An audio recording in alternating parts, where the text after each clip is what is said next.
Well, Bud Powell was one of the very few piano players who really changed the way that the music sounded. I mean, he changed the way that the piano is played in jazz. The way Bud articulates notes is absolutely, completely personal. Every note sounds exactly the way he wants it to sound.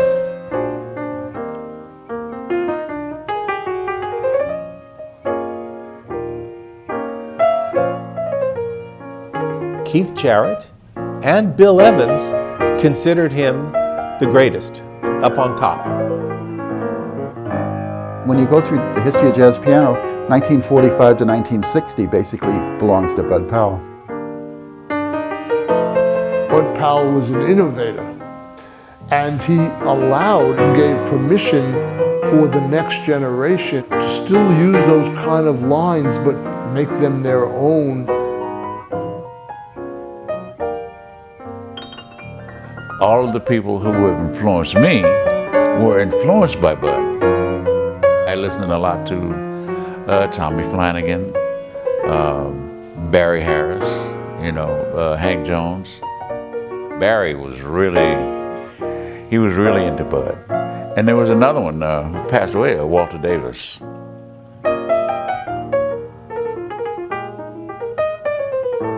Just in the way the hand moves, and just that he unlocked kind of rhythmic explosion of the 40s, he unlocked the right hand.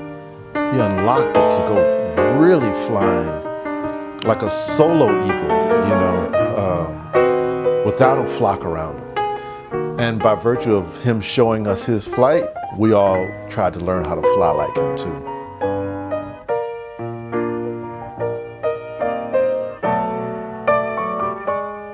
My mother informed me that when Bud was young, Thelonious would take him to the clubs, and his last set of the evening, he would give it up to Bud.